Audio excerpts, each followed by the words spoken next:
It is Johnny Boy. I'm at Fight Hype. I'm here with Brian Norman Sr. What's going on, man? How you feeling? Hey, what's going on, Johnny boy? I'm good. I'm good, man. I'm over here on this side, man. We got an exciting fight coming up, man. You got to talk to me, man. One fight in November got canceled, the Jake Paul and Javante Davis fight, right? Now we got a stacked card, Brian Norman Jr. versus Devin Haney. Talk to me about the excitement you feeling right now. I feel wonderful, man. I feel blessed and amazed to even be like my son just went from nothing last year to being a part of the second biggest fight in 2025 of the year, and arguably one of the best cards ever. You know what I'm saying? As far as with the champions and the night of champions with the Benavidez and Sam No, I'm sorry, with Abdullah Mason and Devin Haney. You know what I'm saying? So I mean, it's a blessing to even be a part of. So that's all good. And with my son being the baddest man in the welterweight division, like hey, we came a long way fast. Absolutely, man. Everybody's talking about this card, man. We're really looking, forward to the end of the year. Getting a fireworks display. A lot of people think that the fight with Brian Norman Jr. and Haney's going to steal the show. Do you think that that's a possibility that'll happen?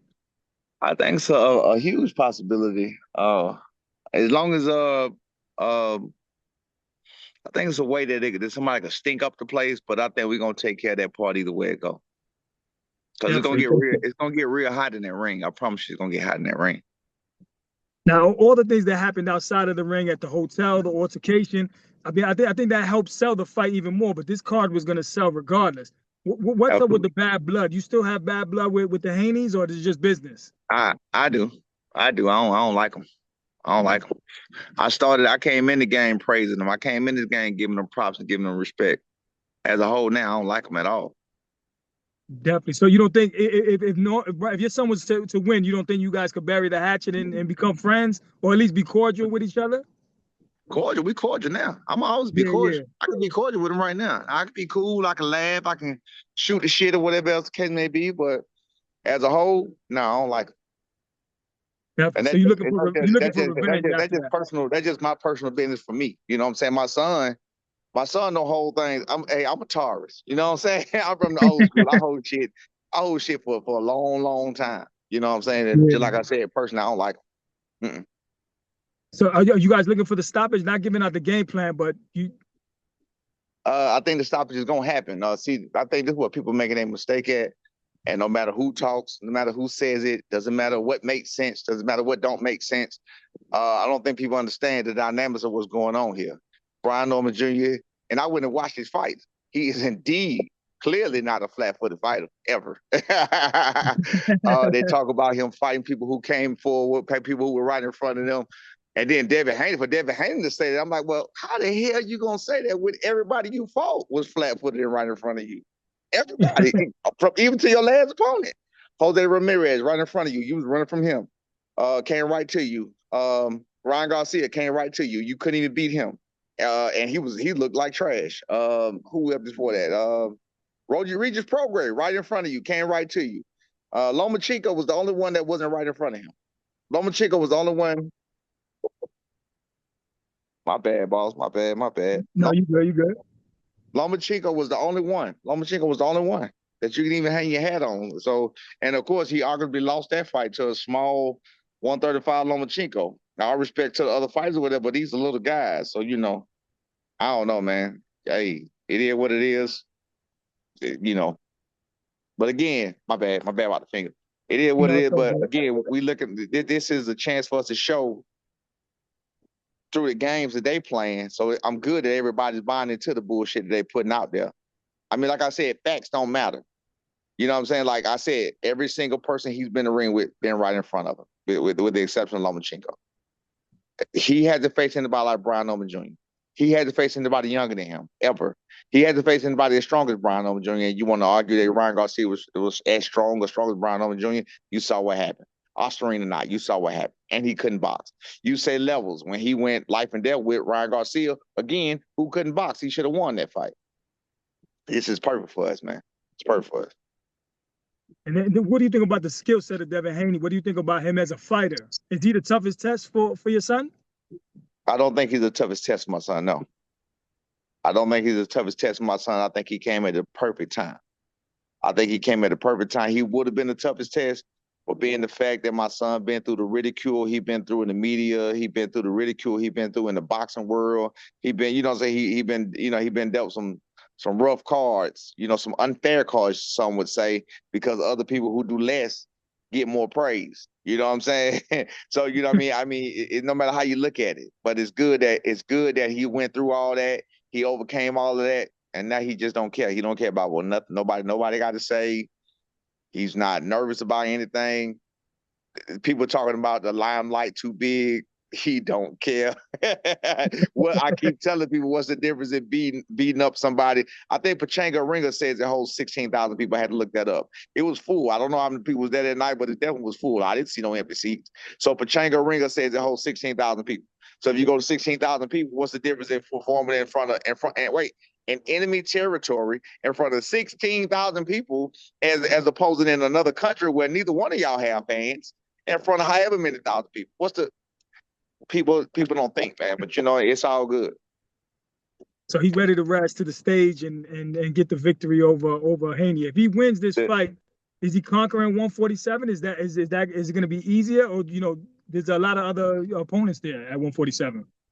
There's a lot of other opponents. I mean, you know, I think he's gonna become the boogeyman. Period. In general, you got to look at how quick Bachram was able to become the boogeyman by being a Tim Tszyu, which is not like the best fighter in the world. That's not shit on Tim Tszyu. So he's gonna do the Tim Tszyu. That's what you're saying. He's gonna do like what Bachram did to Tim Tszyu. What Bachram did. No, I'm just giving you that comparison to say. Okay, I'm not giving you that comparison to say how he got named the boogeyman. He's literally and generally the boogeyman, and nobody argues that.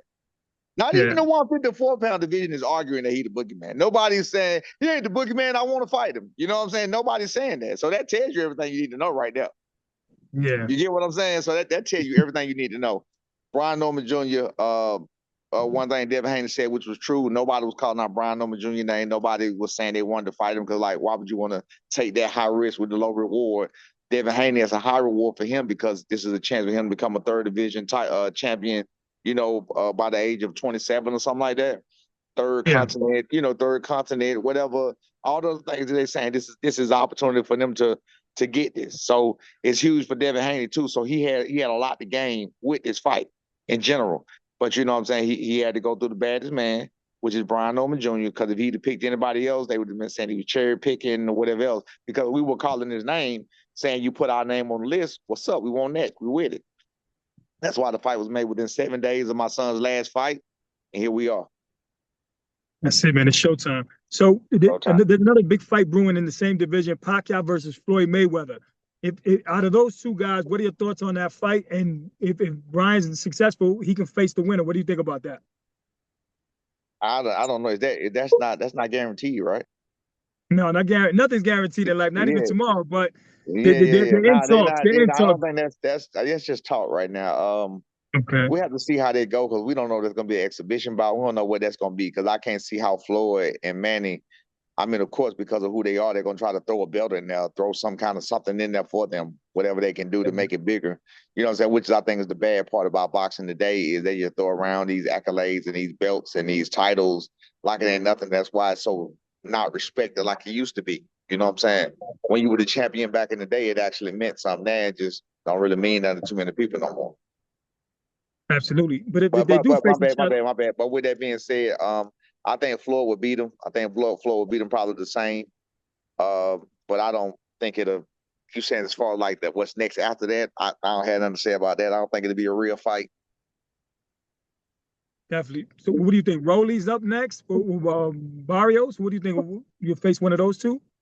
Next for us? Oh no, we don't do that. Nah, we don't do that. We're not focus on the task at hand. I see Devin Haney out here talking about Boots. He talking about Ryan Garcia too. He talking about I don't know who he talking about. He talking about all these people. We don't do that. Nah, we gonna take care of Devin Haney. What I learned in a very short amount of time of doing this or being on this level that we at right now is that you never know what the next fight is gonna bring. You know what I'm saying? Like, we didn't know Devin Haney was coming right out, even though I asked for it. I was asking on June 18th on the boxing board. I was asking, and hey, calling Bill, hey, yo, can we get this? Can we get that? I didn't know that it was gonna come to fruition. And then when it came to fruition, you had a whole bunch of people forgetting that I was just calling his name 2 weeks ago. Like it was crazy.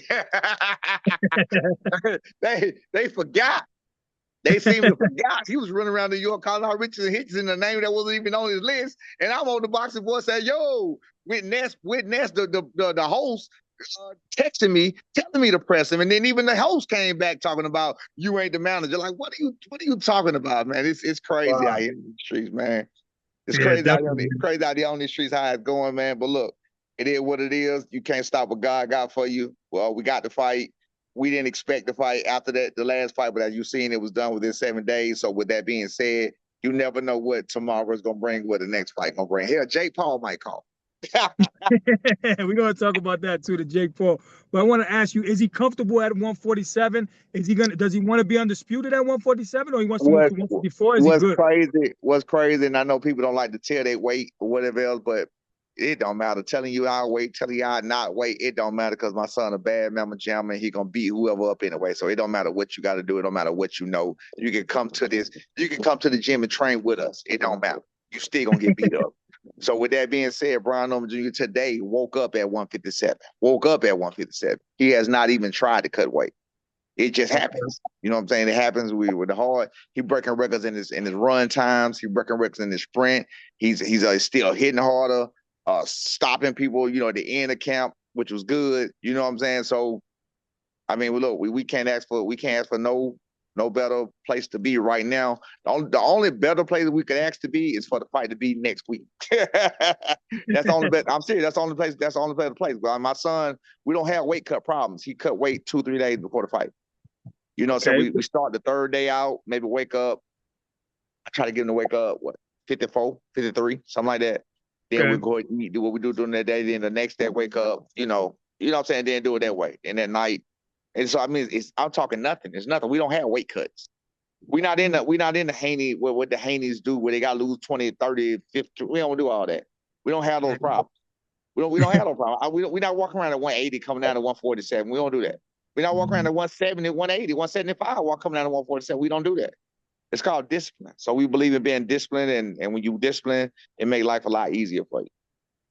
Definitely. But is that a goal to become undisputed at 147 or? Absolutely. That Okay. is the goal. The goal is undisputed. I'm sorry for going so long around that question. No, The it's goal all is good. undisputed. The goal has already been undisputed before the other guy left that had the IBF title. We was trying to go with him and get his or whatever else. A lot of people didn't hear me when I told y'all. I said a long time ago he was gonna run. I'm not saying no names. I said you can go back and search my interviews. I said he's going to run. I said he's going to run. How would I know that? How did I make that come true? You know what I'm saying?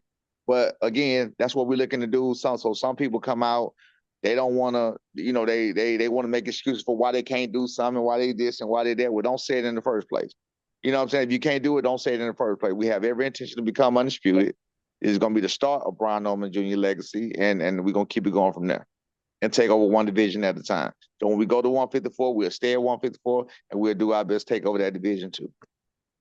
Absolutely, man. Well, we look forward to it, man. I can't wait for November 22nd. It can't come fast enough.